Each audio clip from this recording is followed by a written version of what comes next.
Yeah. Nice. And the jersey. Look at that. What's up, you guys? Happy Saturday. Welcome to episode number 50 of the First and 10 NFL New York Jets podcast. How you doing, you guys? We have a special guest today down there, Craig. I don't know if special fits the word, but I'm a guest. Well, What's go- thanks for being part of our 50th show. Happy to do so, guys. Good to see you. what's going on, Craig? Craig, tell everybody what's going on in your world right at the moment.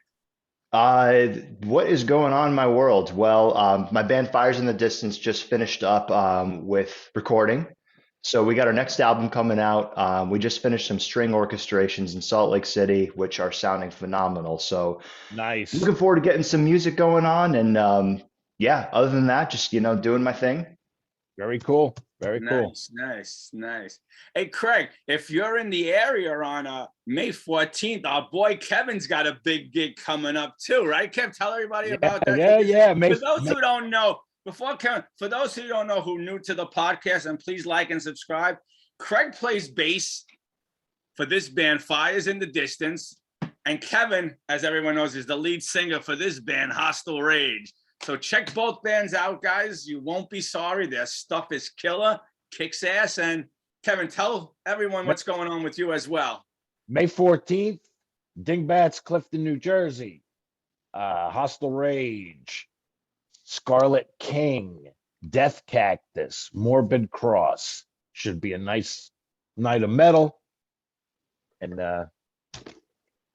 few So, surprises.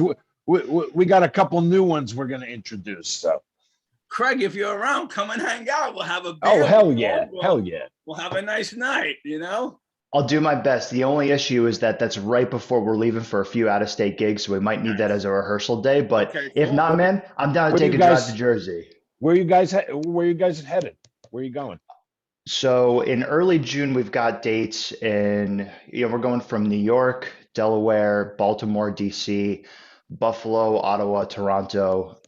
Hasn't been announced officially yet. We can still air Right. this, but that's the plan for early June. Okay. Cool. Where's cool. the New York? Do you know the New York date and club or not yet? Nothing's in stone. It's not in stone yet for the club, but it's going to be the first Thursday in June. Okay. So Kevin, if we're not rehearsing Soon- that Saturday, as soon- man, I'm going to take a yeah. trip because Dingbats looks Okay. awesome. Yeah, and as soon as you find, hey, you know what I call it? I call it like today's Lemoore almost. you Nice, know, Yeah. I mean, but you let me know that New York date and where you guys are, okay? And I'll try to get there definitely. too. Most certainly. I mean, hey, we're armchair football analysts and heavy metal aficionados. So Yeah. And in saying that, what was your take with your rookie quarterback and season one under the belt? well, guys, I was right about two things, and you still owe me beer, by the way. Yeah. The first meeting between the Jets and Patriots, the Patriots smoked them.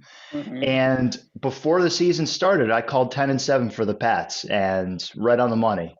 Yep. Yeah. Yep. Hey, you know your team.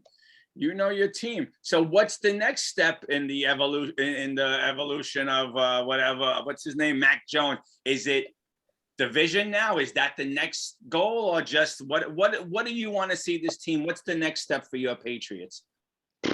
I don't know, man. Honestly, it felt like it was like being in an abusive relationship. You wake up, you're not going to know what side of Mac you're going to get. He's either lights out, balling out, or Right, he's throwing right, three or- passes yeah. in a game. Okay. Hey, what was your opinion on the game where you did nothing but run? You remember the game I'm talking about? I think Yeah, I absolutely do. all he The did, Buffalo- Mac, was hand it off. The Buffalo game, right? 3 passes. Was that the Buffalo Yep, game where you beat yep. them? I Hey. mean, it was great to see Sean McDermott get all red like a little angry leprechaun. But I mean, honestly, it was like living in a meme. Just like, dude, what the hell are they doing? I mean, it was great that they won. But had they lost, you would have been like, the hell was that?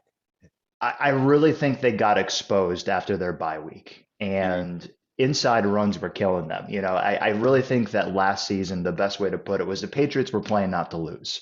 They weren't taking risks. Their play calling was very conservative, and I think that going forward, they got to let Mac ball out a little bit, and maybe a new offensive coordinator is what they need. No, I mean, listen, no hate against Josh McDaniels. I mean, the guy has obviously done great for the organization, Sure. but I think for the next step and for the future, somebody's got to unload Mac a little bit. Okay. Yeah, let him throw. Absolutely. Okay. I think the defense too, man. I think our defense is old. Yeah, It's yeah. it sounds like you're, and I could be wrong. It sounds like you're a little worried going into this year. It could be a step back instead of a step forward. Am I hearing that right, or am I sensing that right from you? Or I think the big question mark is the coaching staff. You know, there were definite bright spots. I think Damian Harris and Ramondre Stevenson, they have the potential, in my opinion, to be like the next Nick Chubb Kareem Hunt duo. They Yep, were yep. fantastic together. okay, And especially Ramondre, I think he really found his groove by the end of the season for a rookie running back. But my concern is more with the coaching staff. I still am perplexed by why Steve Belichick was calling plays on the defense. mm, I mean, what are his credentials other than that his dad shot him Ne- out of, ne- shot him out of his nepot- nuts and then made this I guy? was I was just gonna say a little nepotism going on. nepotism, right? Yeah, yeah. Has there been talks like how this kid get the job? Like, are there rumblings and grumblings in New England that you know of?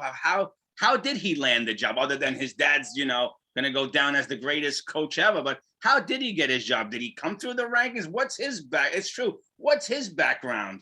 That Well, he Greg, could. when a mommy and daddy love each other, we'll All spare right, your listeners that explanation. But got me there. All right, I why? don't Oh get it, man. man. You've got Matt Patricia on the sideline. Put him as defensive coordinator. Why? You know what I mean? You've got somebody who has a proven track record, who's young enough to be around. Why is Steve Belichick calling plays? I have no freaking idea. And maybe it's his mullet. Yeah, maybe. Yeah, Or no, did Gotta he cut love that? gotta love the the me- mullet. the metal mullet. Oh man, pretty good, pretty But good. was his mullet touchdown in the front, field goal in the back, or the other way around?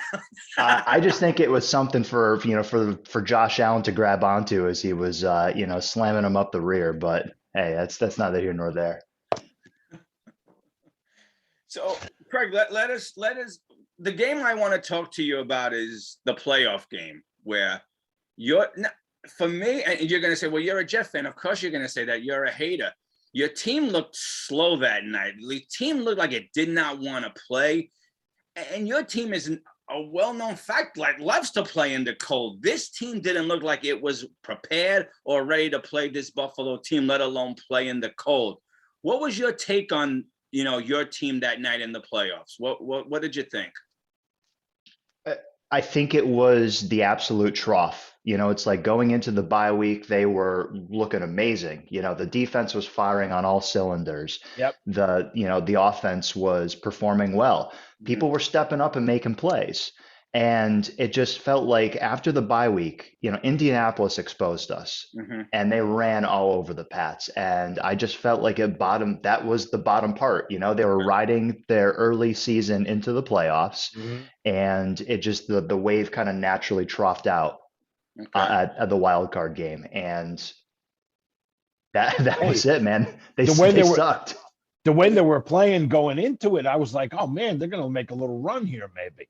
But Well, It, it- go ahead, yeah, Craig. it just You go, it didn't happen, no, man, didn't and it was happen. pretty Didn't happen. embarrassing. when Oh, listen, don't talk to us about embarrassing. yeah. Hey, you guys almost beat the Tampa Bay Buccaneers. You guys beat the Titans. You know what I mean? It's like, dude, there's little flashes of brilliance from the Jets, and it's And we just beat like hey, don't forget we beat the Bengals as well. Give us you our That's right. That's right.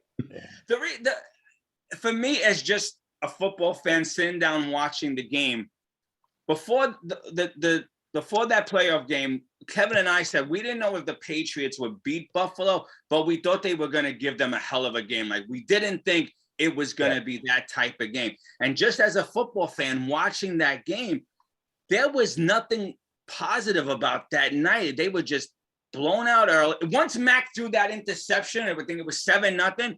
It was almost like the whole team just got deflated. The defense decided, I'm done. We're not playing anymore. I've just never seen a Belichick team give up like that. Like, that's the one thing I'll say about the Patriots. Like, they're never known for giving up. And this team looked like once that interception happened, they're like, oh, that's it. Throw our hands in the air.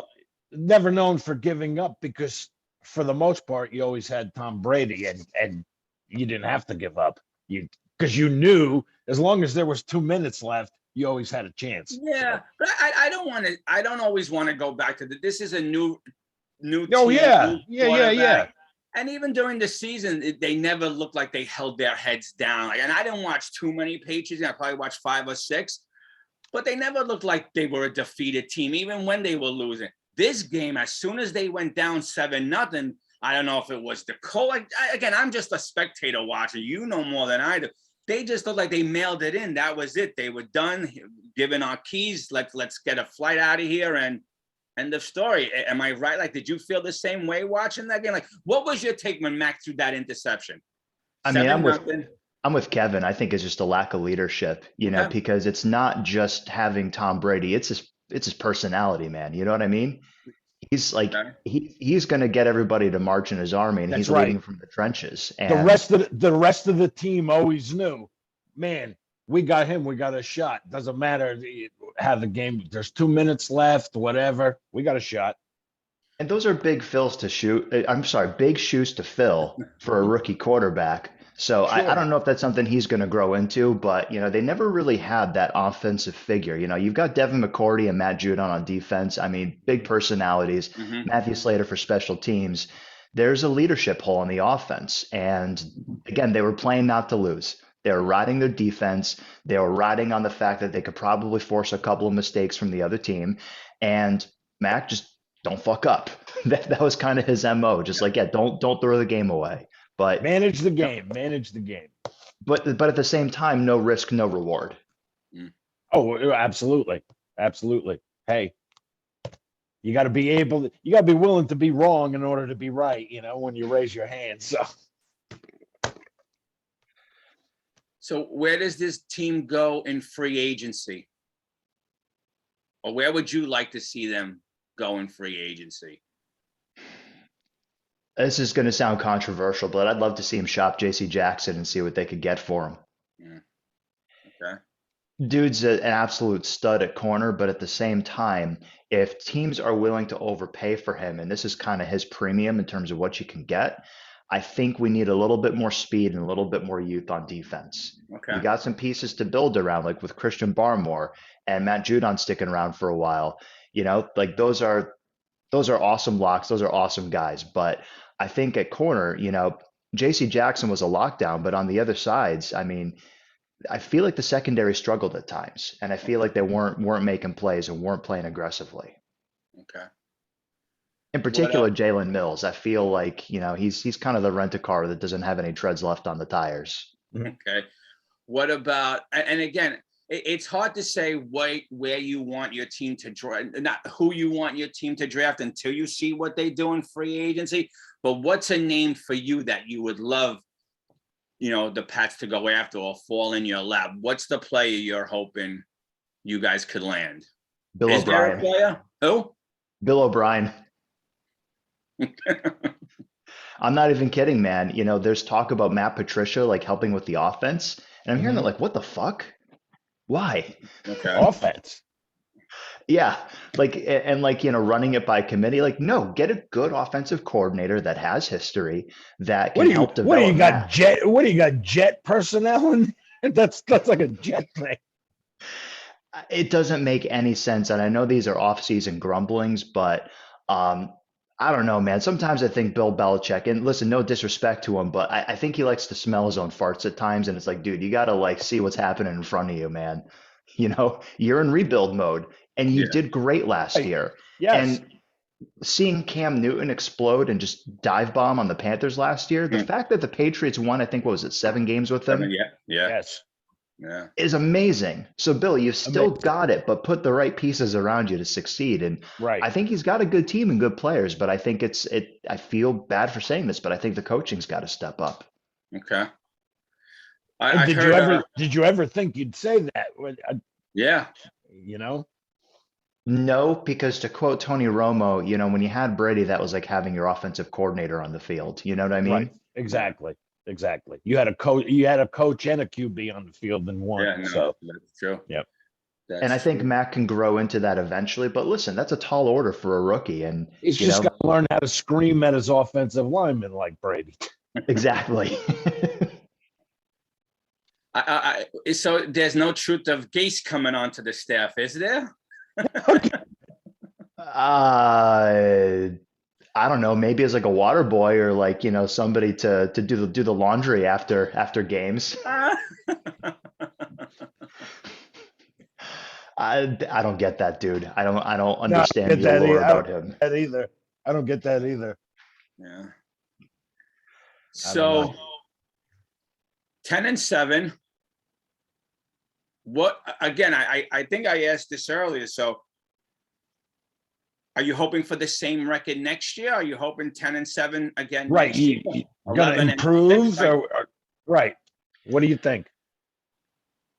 I think they could maintain and be a better team, right? I mean, they were 10-7 last year, but you saw again flashes of brilliance, and you saw weeks where they were actually they looked like absolute dog shit.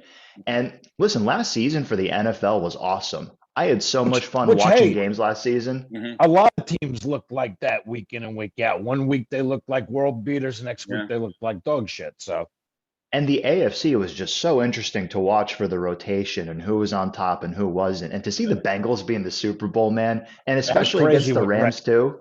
It's like Crazy. you didn't really care who won because it's like, yeah, these are a lot of players that you want to see win a Super Bowl. Yeah. Yeah.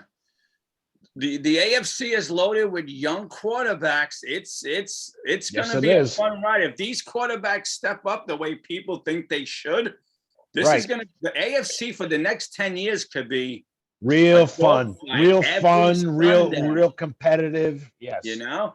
Well, And let's just take our division right now for a second. With Dable gone in Buffalo, did they come back to the pack? Like, are they beatable? Are they not I mean, we still have to consider them the top dog, but with Dable gone in your mind, does that narrow? Like the Jets and Miami and New England take another step closer to knocking the Buffalo Bills off their throne? I mean, the Bills are just absolute monsters right now. So I think the only way Absolutely. that you're going to dethrone the Bills is if they just implode. So I think what we need to happen is we need to get Josh Allen to have a threesome with Brittany Matthews and Jackson Mahomes. And, that will not only implode the Chiefs, or maybe they'll get Patrick Mahomes to kind of loosen up a bit, Bring not throwing. everybody back. Say it again. Bring everybody back to the pack. All those upper echelon teams. Bring them back. So the point I'm trying to make is that the only way the Bills are going to lose the division is if they lose it themselves, and I just don't see them doing that. Injuries. Right. Yeah. Allen goes down right. I agree. I agree. They are performing so top notch right now, and Josh Allen's just a monster, man. He was looking so good in the playoffs. Mm-hmm. No, I know, I get it, but you know what? Brian did bring him along, and so I think I'm not saying Buffalo's going to falter, but I think that's a big loss without Dayball there. I'll be interested. You could be It'll right. be interesting to see if the Giants keep Daniel Jones, if Dayball could turn him into something. It's going to be interesting. But it sounds like Dayball wants a clean house and clean ship in New York, and there's all these rumors: trade this guy, cut this guy. So it's. I heard Saquon to the Jets. No. Well, it's a short commute. Yeah. Well, Right that's one of the reasons. Did you really hear that? Or are you just pulling on Shane? No, really? I did. There was 11 teams that they said could be a suitor for him, and they were one of them. Really? And high and ranked high because of he wouldn't have to go anywhere. Yeah, I don't. Man, I didn't hear that. I'm glad I didn't hear that one. Nothing against Saquon. Personally, yeah, I don't want any part of it. yeah. I don't think you need him. Nothing against Saquon, but I like Carter. Carter. I was just gonna say, yeah, Carter, I like Carter. Yep. You know, if I'm gonna toot something about my team this year, Michael Carter was a reason to sit down on Sunday. And I said this to you all the time, Kev, and I know we butt heads a little. I was impressed with the last 4 weeks of Zach Wilson. I know the wins didn't show it, but I was impressed with what we saw with Zach, you know, the last 4 weeks. So I'm always positive about our team. Like I said, I wear the rose-colored glasses, but I'm excited for next year. And that leads me to my question, Craig. I know you're busy, so you probably don't watch a lot of our podcast. I brought up the fact that with what Joe Burrow did in his first season, okay, taking a team to the Super Bowl in his first season, does that get rid of this theory that these young quarterbacks are on this 5-year plan? Or this means guys like Tua Tagovailoa, Zach Wilson, even your quarterback, Justin Herbert from the Chargers, they have to step it up right now. There's no more baby steps right now. These teams now have to think the playoffs in their second and third year, right? There's no more in your mind. Do you think there's still this game plan where your rookie quarterback his first year wins 4 or 5 games, year 2 wins 8 or 9 games, and then the playoffs are what Burrow did now? Does that mean all these rookie quarterbacks have to step it up, or if they don't, are they considered failures in your mind? I mean, I think it depends on how you see them. You know, if they're playing confidently, you can tell, but I think that's a question more based on dollars, right? How hot-headed are these guys, and are they going to try and suck all the money and resources away from the team to get locked up? Right. Or are they going to be willing to still make millions of dollars and have a really good team built around them so they look that much better? Well, what I'm getting at is like for the rookie quarterbacks signed their deal, so their money is already set for the 5 years. What I'm trying to say now is where it used to be, you know, year 1, baby steps, year 2, more steps. What I'm trying to say is like, are we done with the baby steps now? Like in year, it was the tuna Parcells who always said it takes 3 years to develop a QB. If he doesn't get it by the 3rd year, you need to look elsewhere. So I know, but you're talking about Parcells saying that 30 years ago, like the game, these kids are so much smarter now. They're stronger. I'm just looking at and listen, Burrow might be like Marino, got to the Super Bowl in the first year and never sniffed it again. You know, but what we saw from that kid in year 1, you know, I don't know. I know every team, you know, you have to fill in your holes and fill in the blanks where you need it, but that offensive line was Swiss cheese for the Bengals, and he still took them to a Super Bowl. So can't say, you know, that was a dynamic team he had, you know? Look at that game, 9 sacks. Yeah. Still won. So 9 sacks. Yeah. And 7 in the Super Bowl. Yep. And was still in the game. If it still wasn't in the game at the end. Yep. Whether you want to say they were bad holding calls or not down that stretch, they could have won that game as well. So we can't say, oh, his offensive line, this or that. But I'm just wondering for myself. I know nobody's jumped on that bandwagon other than Bart Scott. He said the same thing. I just think these big, like, and Kevin and I discussed this. Zach Wilson won 4 games this year. Before what Burrow did, I would have said, well, if Zach could win 7 or 8 next year, that's good. But now I'm like, well, Joe, why can't we? You need to win. You win to win 9 or your 9 or 10. Yeah. I don't know. Can we bait? That's my question. As stupid as it may sound, or silly as can we baby these rookie quarterbacks where year 1 this, year 2 this, or are we saying no? Now let's go. We've seen it done. We've seen Joe do it. Max led them to the playoffs. Let's go now. There's no more 8 wins. Next year's got to be a playoff mandate for a lot of these year 2 and year 3 quarterbacks. That's just my take. Do you agree? Disagree? Like. I think kick it back a year. You know what I mean? I think that by year 2, you should see flashes of brilliance. And look at Josh Allen, right? In his second year, you saw it. Oh, absolutely. And he was still a playoff caliber quarterback, but by year 3, he was lights out. He was fucking fantastic. Yeah. So I think the 3-year measurement is still good, but I think you can tell if you've got a golden trophy or dog shit by year 2, right? Yeah, I think that's the rule now. I think by year 2, you have to, you know, start saying, well, this guy's not going to get any better than this. This is done. It's done. Like, I don't want to see any dirt balls this year. from Zach. Yeah. No more dirt balls. Come on, Yeah. dude. Pick up your throws. Yeah. I And mean, then you gotta- guys could always pick off, like, you can you're pick Dwayne supposed to have- Haskins or something. You're supposed to have Yeah. this phenomenal arm, right? So pick up your throws. Come on. Yeah. The guy's And five. You had a tight end wide open for a walk-in touchdown, and you threw it at his feet. Yeah. And they were talking about stuff like that at the combine with this up and coming quarterback class. They all have strong arms. A lot of them do now. Listen, these kids made it to this level for a reason. They have strong arms. The question is their accuracy. You know, you don't need to throw a bullet on a short screen. You have to know how to have touch. Touch. And that's the one thing Zach needs to learn in this offseason. Right. Touch gets the ball there as well. They were saying something very interesting at the combine, because they were saying all these kids throw a good ball, and the kid on Pittsburgh got highly touted for throwing a beautiful ball. And they asked the receivers what makes it a great ball to catch.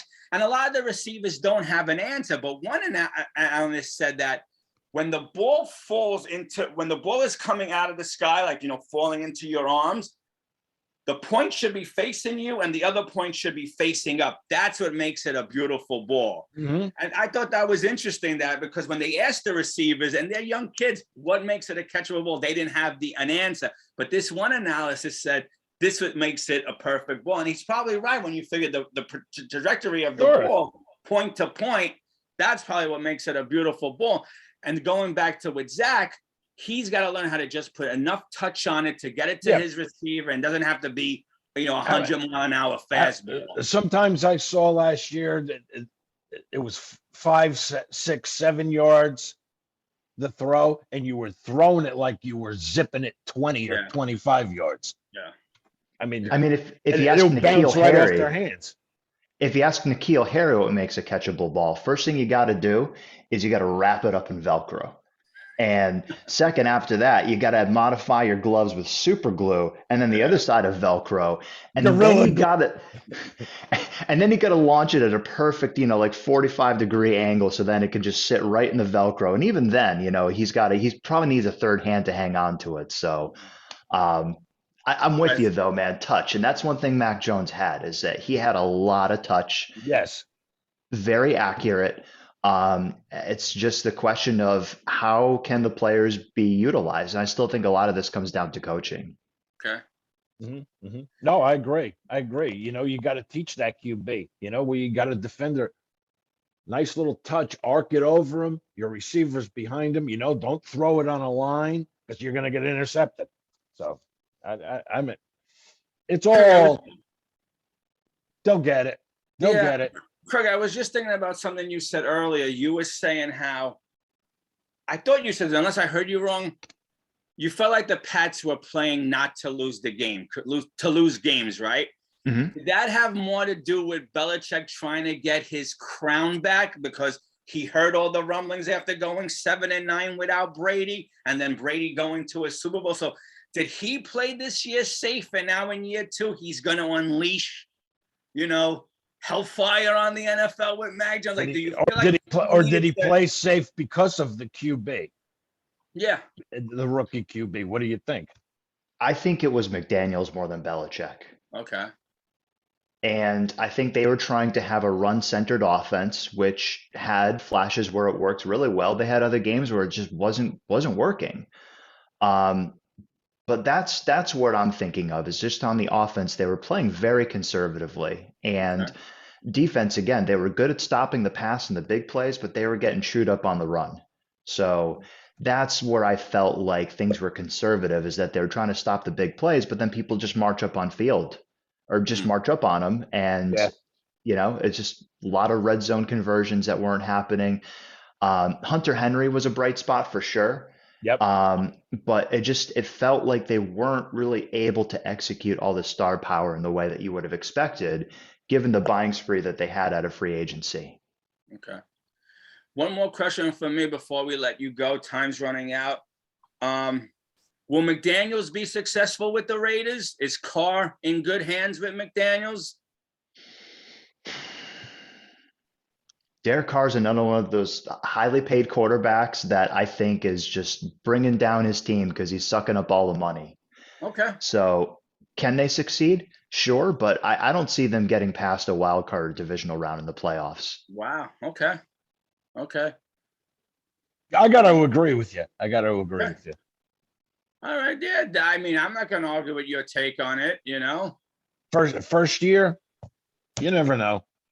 Well, he'll have to make his changes and whatever the Bring in players his want. guys, The right? first year, I guess you give the coach a bye. I don't know. I was just wondering if the McDaniels is the right guy, to lead Carr and the Raiders to the promised land. My question to you after you answer Greg here, do you see a lot of free agents from the Pats defecting to the Raiders? I personally don't. I really don't. I think that the free agents, the key free agents like Dante Hightower, Devin McCourty, I think one of them is going to go, keep a veteran around for leadership, but Right. I just don't see a mass exodus similar to, Parcells when you guys picked him up. Yeah. But and that I seen Curtis Martin. Was that his name? yeah, take the star running back away from the team right after you lose the Super Bowl. Yeah.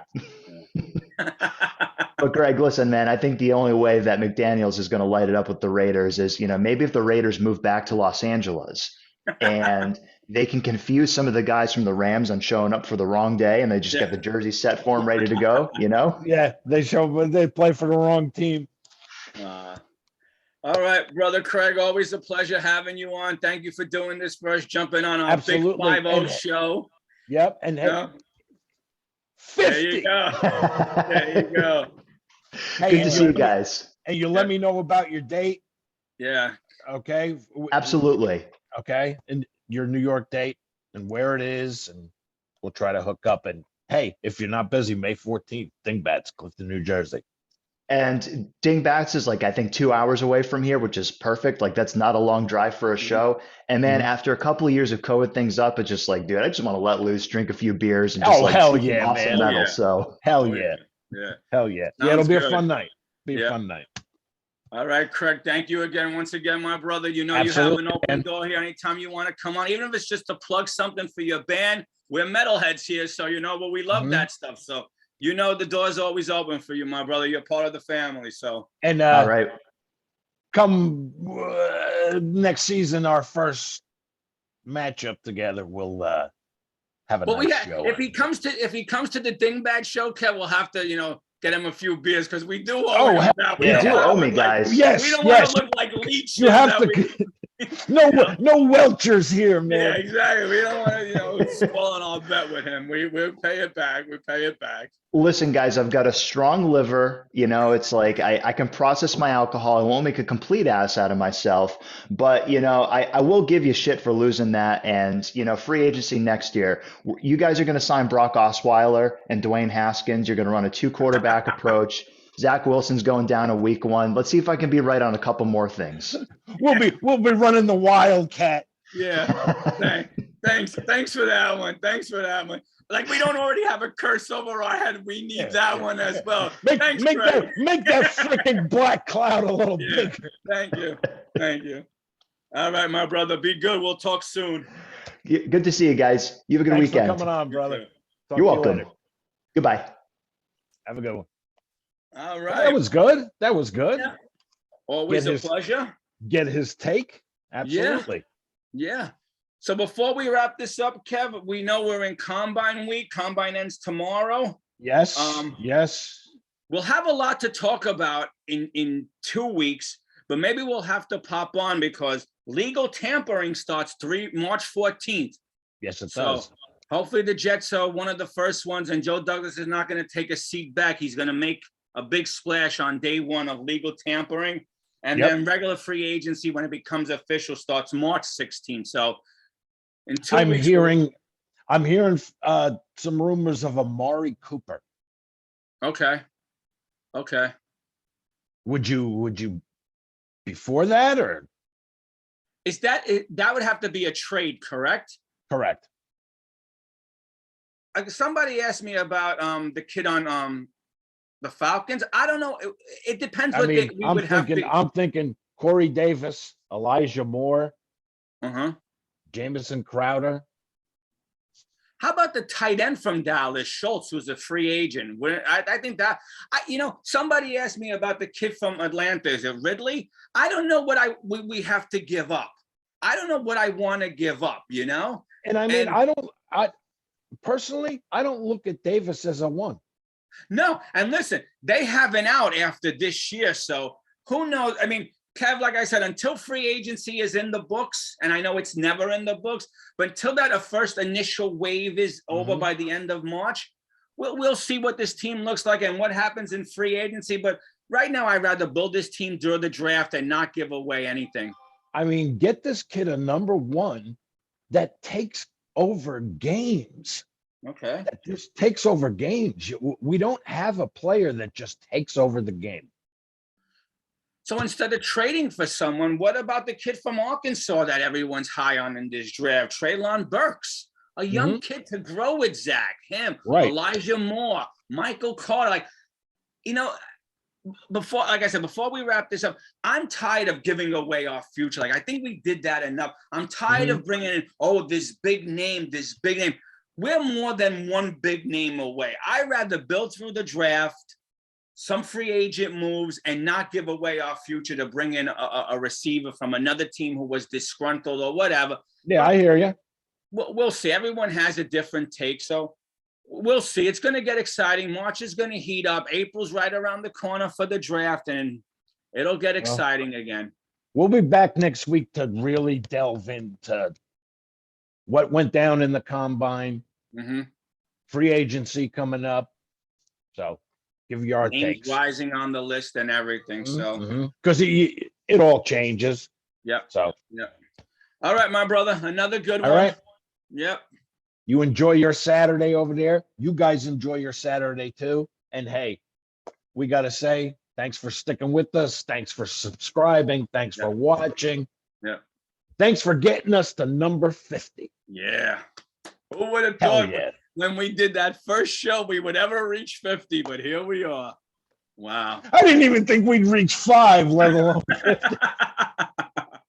Anyway, my brother, have a good weekend. We'll talk soon. All right. Sounds good, my brother. Yeah. You guys have a great one. And jet up. We'll talk to you later.